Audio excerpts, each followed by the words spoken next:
What is going on, everybody? Welcome into the Week 12 NFL Power Rankings. Happy Thanksgiving, everyone. I'm so thankful for all of you that subscribe and tune in, watch this series on a weekly basis.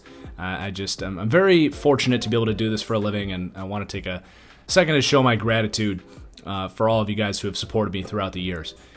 But please do hit that like button to continue your support, to help support the series and share the video and all that good stuff.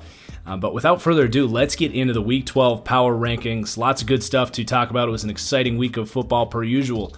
But starting at the bottom, it's not going to change. It's the New York Jets. I love what Andrew Siciliano said on the NFL Red Zone. At least they're close to the airport, because it was another ugly week for the Jets. They kind of made it interesting in the end, but it was all for naught. This is the worst team in football, even more so than the Joe Burrow-less Cincinnati Bengals, though I think it's very close, and maybe you would take the Jets, but for now, we'll put the Bengals at 31. Just a tragic injury to Joe Burrow, and we kind of knew where this was headed. I mean, the Bengals it's really inexcusable. We said it during the draft, the weekend of the draft. We said it during free agency. We said it last year that you just can't put a guy like Joe Burrow, the future face and franchise quarterback, you just can't put that behind this offensive line that was clear-cut the worst in the league. And how, I'm not even going to say ironic, more just predictable that his own left guard throws Jonathan Allen into his knees because Michael Jordan, his left guard, got beat so bad. So it's going to be a long road back for Joe Burrow. He's not guaranteed to start next year, especially early on. If they're 0-6, why do you even rush Joe Burrow back? Bengals have a lot of work to do. They have a lot of proving to do. Zach Taylor has a lot of proving to do. It's just an awful week to be a Bengals fan. Awful, awful week. And it's going to be really tough to talk about this Bengals team that you can just tell. They have nothing. They have nothing here other than, Jesse Bates, who might be the best safety in football, and Carl Lawson, who's a good pass rusher. And T. Higgins looks good. It's really about all they got. They got some other players on there for sure, but you get the point. Now we've got the Washington football team. They're going to climb up a spot just because the Bengals are worse than them now without Joe Burrow. Washington did beat them. Now, honestly, the Bengals were kind of in control of that game. They had some tough breaks early on, but they were really in control, and Washington did not look very good until the injury really swayed this game. I don't have much to add on Washington. They didn't honestly impress me all that much. They are just climbing up because of the Bengals. But they're in the race in that NFC East. And if they beat Dallas on Thursday, which is very possible, they will actually, I think, be in first place for now in the division, which is just stupid and nuts. And then we got the Jaguars at 29. Not much to add here. This was a shellacking. They just couldn't match up against Pittsburgh, really at any position group. It was just bad. Jake Luton, not the future here. So let's move on. The Denver Broncos at number 28. They pick up the win this week against a really rough performance by the Miami Dolphins. Drew Lock was much more serviceable this week. I still don't believe in him, but good to see him come out and do some nice things. Another terrible interception in this game. But, Vic Fangio's got these guys playing. They're trying their best with all the injuries they've been dealt. And that's going to round out the bottom tier here, and those are your cellar dwellers, which is a pretty self-explanatory name for that tier. So let's get into the next tier here, and this is what I call the mediocre middle. So you've got basically a bunch of teams that are kind of hapless. They could play spoiler any given week, but they're really not going anywhere, or they're NFC East teams. But yeah, it's going to start with the San Francisco 49 IRs. They were on bye this week. I saw Trent Williams just tested positive for COVID. This team just can't get any sort of momentum at all. They just might belong in the bottom tier, honestly, and if it can't play well in the next few weeks, they very well could end up there. Then the Philadelphia Eagles at number 26. They lose to the Browns. Carson Wentz, miserable again. Another just horrendous coaching performance by Doug Peterson. If you ranked the 5 to 8 worst coached games of the season, about half of them, if not more, would be Doug Peterson games this year. It's just been awful. It's just been awful. There's no rhythm. There's no idea what anyone on this team wants to do. The fact that they can't win the NFC East with a healthy Carson Wentz is really inexcusable. And I don't know how you bring Doug Peterson back if they don't win the NFC East, which only needs like 6 or 7 wins. And it's not like these guys have crazy difficult schedules either. And then we got the New York Giants at number 25. They're also going to stay put. They were on bye this week. They've got plenty of opportunities to be a playoff team this year. They're playing much better football the last 2 weeks. Excited to see what they can put together.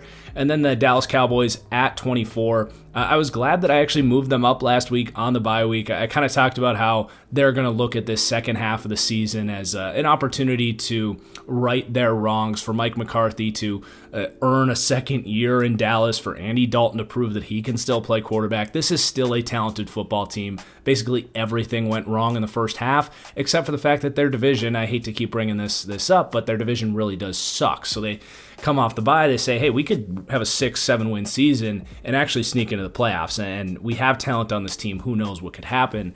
And that's exactly what they did. They came out and had their best game of the season by far. This defense, to their credit, is trying. They're doing their best. They played well against Pittsburgh. It melted down late in this game, but they, for the most part, had a good day against the Vikings, really until about the 50-minute mark of this game. But yeah, Dallas, to me, I think they are currently the best team in the NFC East. That could very quickly change, but I believe in them to actually win that division at this point in time.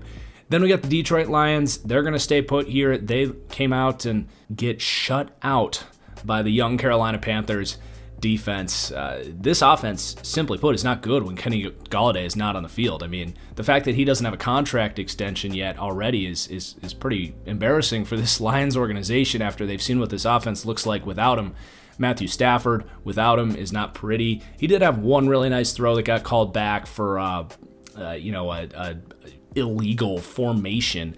But again, that's just such a Lions thing to do. You finally get something to go right, and you just don't even execute the basics. I mean, this team is just stuck in neutral.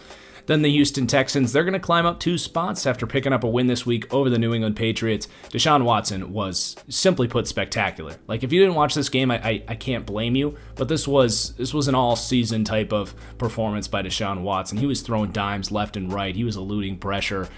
Just a really great day for the Texans offense, and they pick up the win over the Patriots.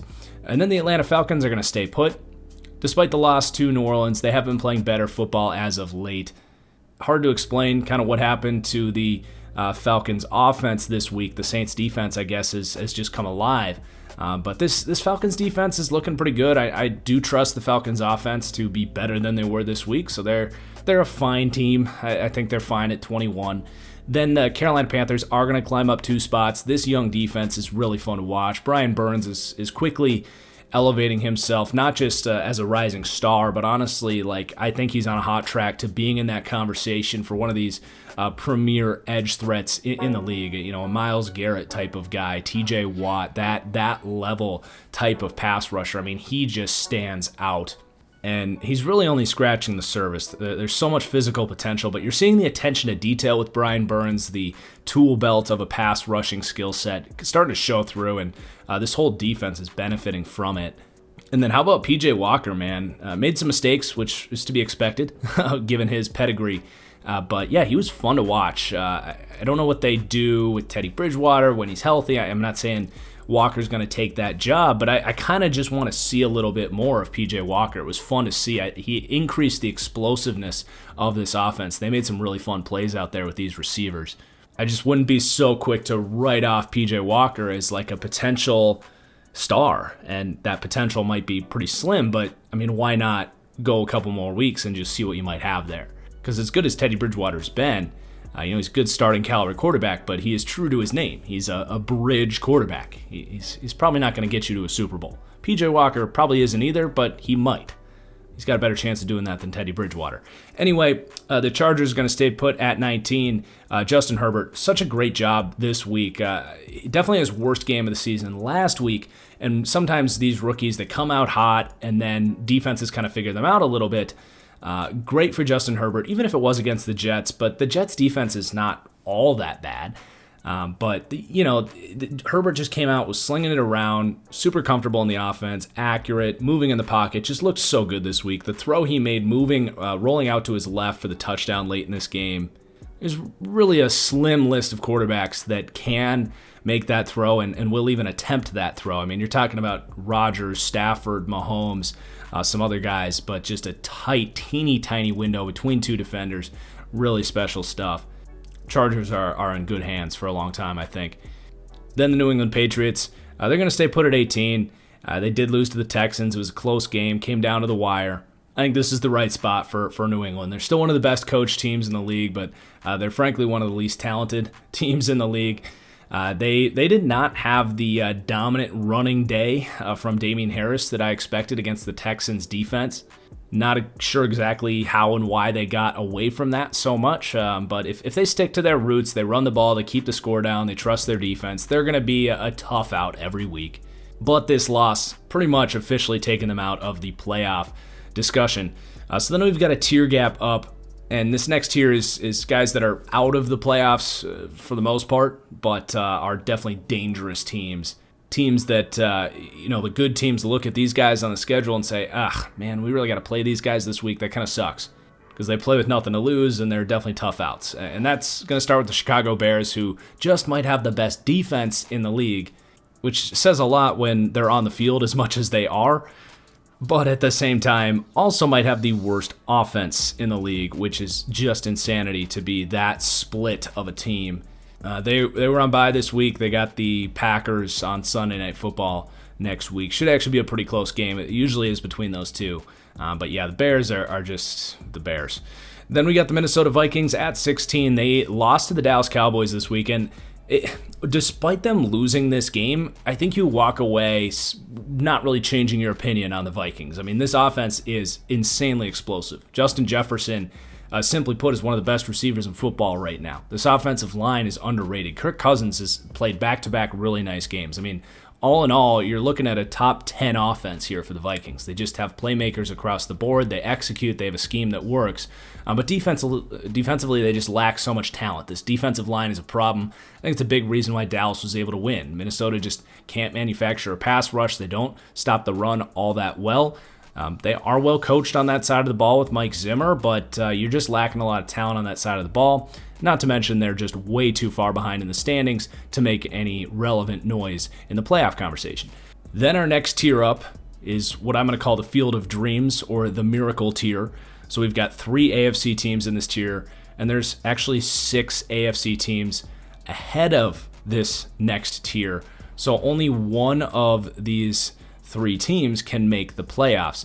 So these are your sort of any given Sunday playoff teams. They could come in, play spoiler, but if you want them to go on a Super Bowl run, you're going to need a miracle. You're going to need that Herb Brooks, if we play this team 10 times, they might win 9 type of approach. But anyway, the Miami Dolphins are going to be the first team here. It's kind of the natural ebbs and flows for these power rankings, which is what I'm so proud of. It's what I think a lot of you guys enjoy about them is Dolphins fans were coming at me. I had them 14th for the last couple weeks. I consistently ranked them below teams like the Cardinals and the Rams, who they actually beat.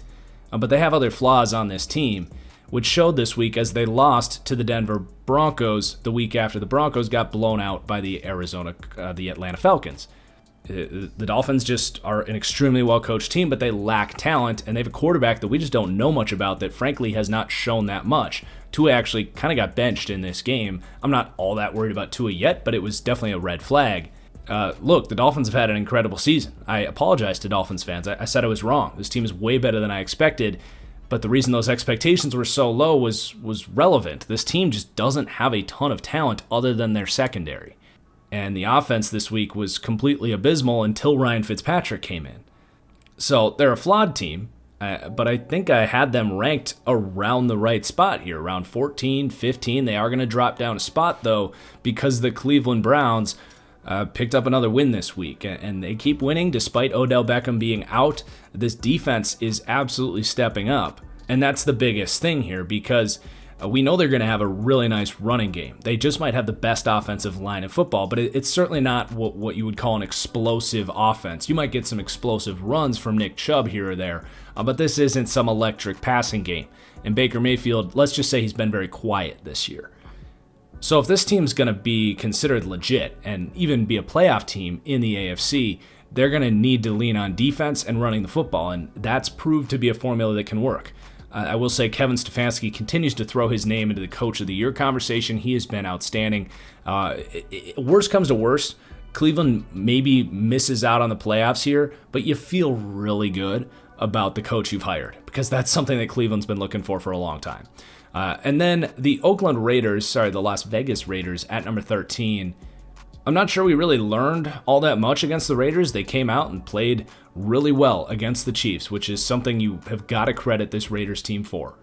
They show up to play. I think that they are a great culture. I've said nothing other than that for about 2 years now. A lot of Raiders fans coming at me last week saying I had them too low and that they'd have to be ranked in the top 10 after they beat the Chiefs. And it's just not the case, man. It's a terrible defense. It's one of the worst in the league. It's what I said coming into the year, and it's been nothing other than that.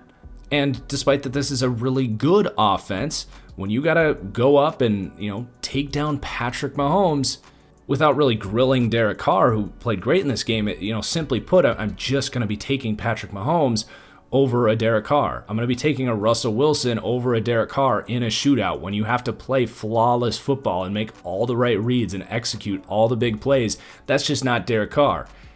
If he had half a defense in front of him, I would see this much differently because this is a really good offense. I would even say it's a top 10 offense. But if you want to beat playoff teams consistently with Derek Carr, you can't be giving up 30 plus points a game. You just can't. So they're a really good football team, and I think their future is bright with Gruden. And I would even say Derek Carr is a surefire thing to be their quarterback for a couple years to go yet. And I would pick them to be the 7th seed here. But Raiders fans, I don't hate you guys. I just don't think you're as good as some of these more legitimate teams. And that's a great transition into the next tier. So this next tier are contenders, and this tier gap here, this grouping is larger than it's ever been. I think, I'll just say it, 2 through 12, which obviously the Steelers are going to stay put at 2. That's not a surprise, all the way through. The Cardinals here at 12, I honestly think these teams are all really close. Now, they're ranked in a specific order for a reason, and the Cardinals at the back end of this are dangerously teetering on the edge of not being in this consideration. But, these next 12 teams, I think, could actually, in theory, win a Super Bowl. Is it likely? No. But these guys have really big strengths, things they can lean on, and they've shown the ability to beat really good teams at times. And if things went their way for 3-4 weeks, yeah, these could be Super Bowl contenders, even if they're not my picks to do that. But anyway, the Cardinals are actually going to drop down 3 spots. You definitely have some red flags on the coaching in this game against Seattle. I do think that's probably the biggest knock on the Cardinals, paired with just inexperience and a lackluster defense in general, and a lack of physicality and an ability to control the line of scrimmage. There's definitely some flaws here for the Cardinals, but the quarterback is not one of them. The passing game is not one of them. And frankly, the defense has its problems, but they do have playmakers on that side of the ball, and Isaiah Simmons is a huge bright spot with the way he's looking, that number 8 overall pick at that linebacker position. So there's definitely some good here for the Cardinals despite the loss, but they are going to drop down. I think that they're too young to be ranked ahead of anyone else in this tier, and they've also had some rougher losses, I would say. But let's move on. We've got a huge faller this week. Second time this week, an AFC North team is going to drop by 5 or more spots, and that's the Baltimore Ravens. It's just a lot to unpack here. And it's, part of it is the whole Lamar thing where they are not a good passing team, and that's just really tough to consistently win football games. But there's so much more to it. The offensive line is in shambles by injuries. They never found that replacement for Yanda to begin with. And then you add some injuries on top of that, it's just pretty ugly. And then you add in the fact that they don't have the receivers to get into traditional passing game scripts. They don't have a scheme that they've practiced a whole lot to get into traditional passing game scripts. And on top of all of this, the reason this is getting so emphasized is teams have figured out the read option, kind of like we all expected. But I think what's been surprising here has been John Harbaugh and Lamar Jackson and Greg Roman, their inability to adapt and adjust, which I gave them a lot of credit to be able to do that. I totally expected a Lamar Jackson drop-off. I thought he was overrated coming off his MVP season. I thought their offense was a little bit gimmicky, but I thought the culture here, I thought Lamar was the kind of guy that really would elevate the passing game. I thought Harbaugh and this coaching staff would come more prepared for this sort of adversity, and it hasn't been there. The defense is still great, but man, you've got injuries stacking up. The offense is in flux. You just had to throw your 2 running backs on the COVID list the week you got to play the Steelers. The Ravens are spiraling out of control right now. And if they can't slow down their fall, they're very much at risk of not being a playoff team this year, which is just crazy. But it's a tough reality that the Ravens got to face, and they got to respond ASAP. And then you got the Tennessee Titans climbing up 2 spots this week with an impressive win over the Ravens. Team just continues to be incredibly steady on offense. Defense showed this week that they can come to play when their backs are against the wall. It was definitely an impressive week for the Titans.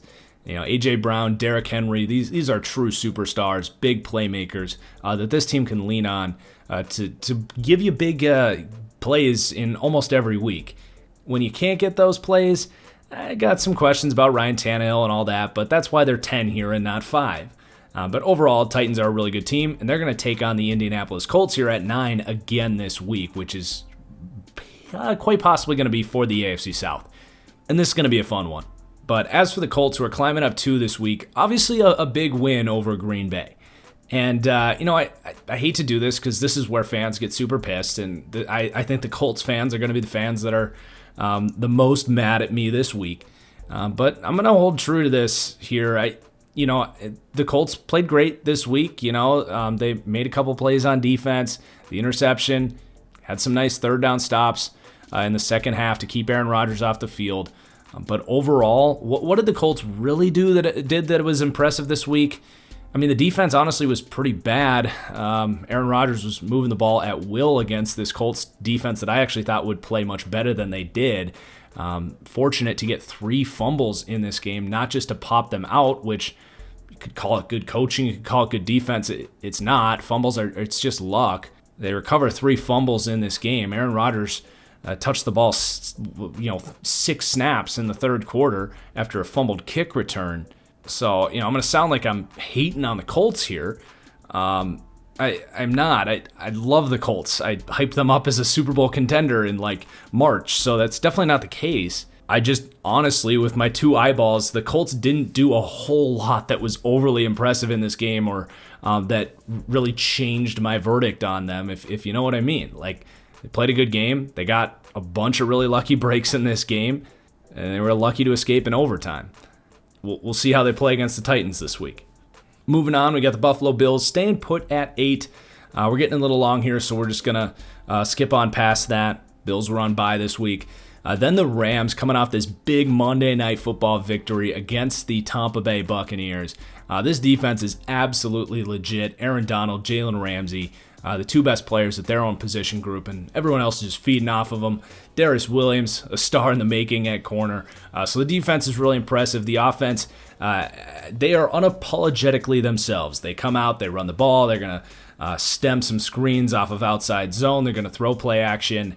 They just play hard and fast. They have confidence that their stuff is going to work, and more often than not, it does. Jared Goff is far from a perfect quarterback. He's going to make some mistakes if you can get him off of script. But all in all, the Rams are a super steady team, absolutely a contender if they can put together 3-4 straight good performances like they did against the Bucs here. Does come back to that quarterback conversation a little bit when you want to compare them to the elite teams in the league. But the Rams have been super impressive, man. They've knocked off the Bucs and they've knocked off the Seahawks in 2 of the last 3 weeks. And then this is where obviously people are going to freak out because the Packers climb up a spot despite the loss. This is obviously just so much about the Ravens being way less impressive to me than the Packers. So for those of you that understand how power rankings work, you won't be fazed by this.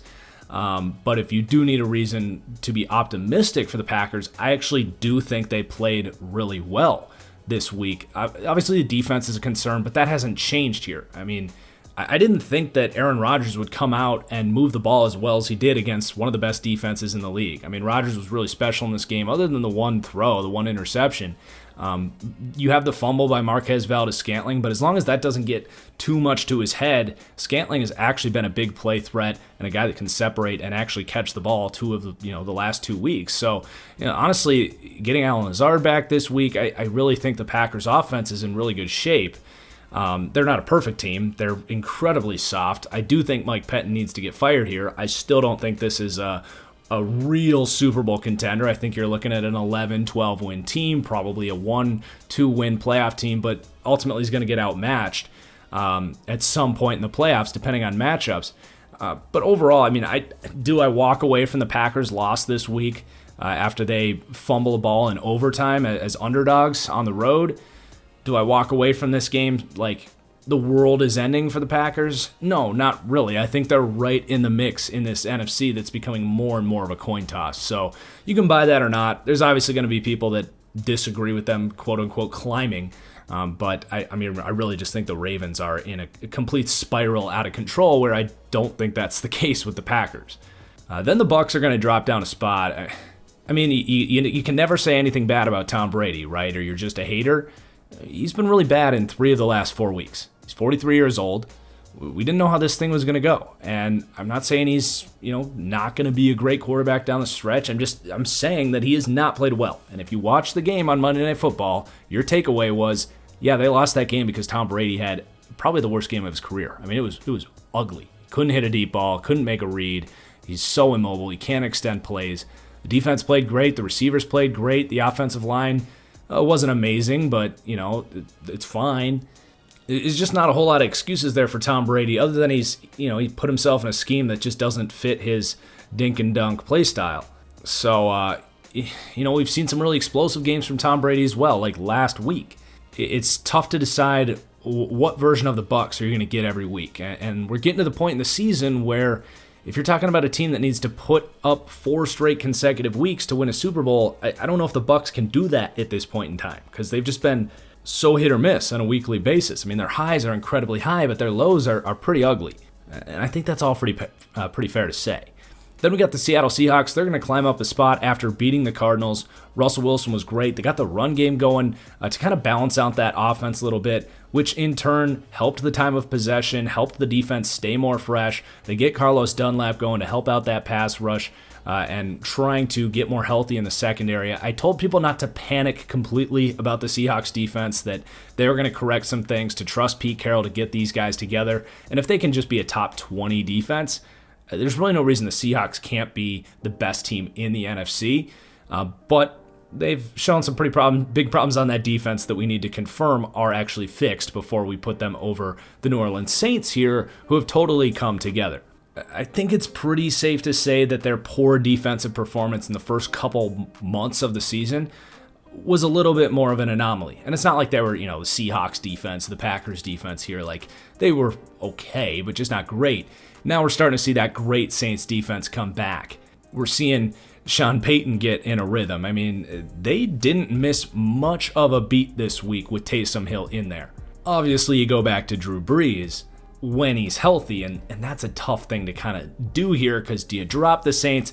In reality, with Taysom Hill, they're probably like the 8th to 12th team here, maybe even in that 13, 14, 15 spot, but they're going to get Drew Brees back in just a couple of weeks. They showed last year they can win without Drew Brees in the regular season. The Saints are just, to me, the most well-rounded team in the NFC. They lack some of that high upside on offense, and you still might have questions on it. Is this an elite defense? But pretty safe to say they are top 10 on both sides of the ball on a week-to-week basis, and they're extremely well coached. So they're going to take that 3 spot for now. Then the Pittsburgh Steelers at number 2. This game against the Jags was extremely predictable. They just beat down on them. The Jags could not compete at the line of scrimmage in this game, and it was pretty much game over. I mean, Big Ben had a good game. Credit him for making some big throws this week. Maybe his best game of the season. It's definitely up there, but still not going to have them as the number 1 team here when that's going to be the Kansas City Chiefs. This week, just, another reminder that even when the Chiefs don't play perfect, they're still probably going to end up winning the game. The offense comes out a little bit slow early on, and they say, hey, let's not get swept by the Raiders this year and basically clinch the AFC West. And they just turn it on. They say, hey, we got Patrick Mahomes, Travis Kelce, Tyreek Hill, let's go. Let's score some points. The defense made a couple plays, and bam, there's your victory. They're just the most well-rounded team. They're the best offense in football, and their defense isn't even that bad. It's not a great defense, but they're top 20 on defense and number 1 on offense, and that gives you the best team in football. And there are your Week 12 power rankings. Hope you guys enjoyed. Hope you have a great Thanksgiving. Please consider hitting that like button. Cheers as always, and we'll see you for the next one. Peace out.